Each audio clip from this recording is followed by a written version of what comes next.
That those were the companies that participated in that particular tender, yes? 17 bidders. At page 220. Yes, there are some 17 bidders. How many are they? 17. Go to page 221 and you read, can you see where it is written 100? Yes. Can you read out that statement? In its report dated 25th April 2023, Global Fund noted that KEMSA had failed to apply evaluation criteria consistently to all bidders and that none of the bidders met the minimum requirements. None of the bidders met the minimum requirements. How many bidders did not meet the minimum requirement? For purposes of this report, what the Global Fund is talking about are the 17. All the 17. Yes. And therefore Shobika was not an exception, correct? Shobika was not an exception. It never qualified, correct? Yes. Now look at where we have page at paragraph 105. Yes, can you see where we have Roman B? Sorry, we have B. Can you see B? 105, paragraph 105B. Yes, can you read what B says? The Global Fund document reported that the bid bond for Shobika Impex was not paginated, and the management of KEMSA argued that the bid bond was not part of the bid, but was rather an accompaniment. What is that? What does that mean?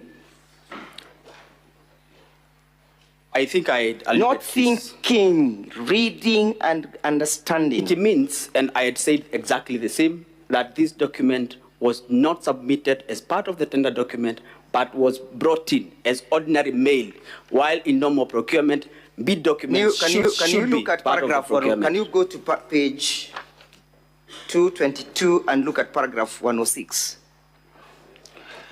Notwithstanding KEMSA reservation, in the letter dated 4th May, the acting director procurement recommended the termination of a process. Yes. The CEO approved on the 5th, and termination was communicated to all the bidders. So there was a termination of the bidding process, correct? Yes. As a result of non-responsiveness of all the bids, correct?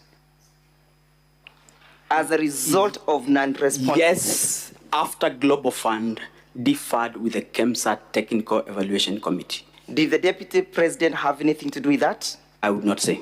Would you associate that to the Deputy President? I am not competent to talk about that. I am asking, do you associate that process with the Deputy President? I cannot comment on that. You will comment. Do you associate because I don't know. Here we are not in a hospital. We are in a court seeking to save the life of a man you want to be impeached. Do you associate that with the Deputy President? I am saying I don't know. What don't you know? Whether this has everything to do with the Deputy President. Because the bids were terminated by Global Fund as a result of irregular evaluation. Irregular evaluation of how many companies? Of 17. 17 companies. Yes. Thank you. Look at paragraphs 107 at page 22 222 once again. Yes? 107?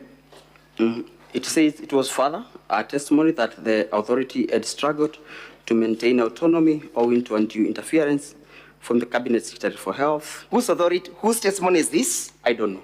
Read paragraph, go to page 219. Page 219. Can you see where you have C submissions by Ms. Terry Ramathani? Yes. Therefore, these are statement correct? And I would not say whether they are correct or not. Read, Mr. Witness. They are Terry Ramathani. So we understand who is now speaking at paragraph 17, correct? Yes. Read it then. It was further the testimony that the authority had struggled to maintain autonomy owing to undue interference from the Cabinet Secretary for Health. The authority had failed to maintain autonomy due to the interferences by? Yes, that is Terry's statement. Read it. By the Cabinet Secretary for Health. Have you seen any interference that indicates that the Deputy President of the Republic of Kenya interfered with the process? I have not. From the report? And I cannot own or disown. I'm asking. It's not my statement. Have you seen that statement speaking to the person of the Deputy President? It is not. Thank you. Not mine. And it speaks as to who was interfering with the processes, correct? That's not my statement. Read. But it's not mine. Yeah, I know it's not yours. That's So I'm I asking cannot to- own a statement that is not mine. I have Mr. not Speaker, asked sir. you to own it. I've asked you a simple thing, to read the statement as indicated.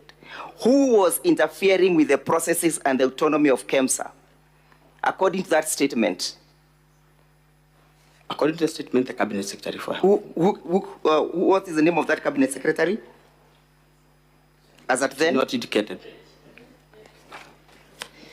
Let's proceed as I finish up.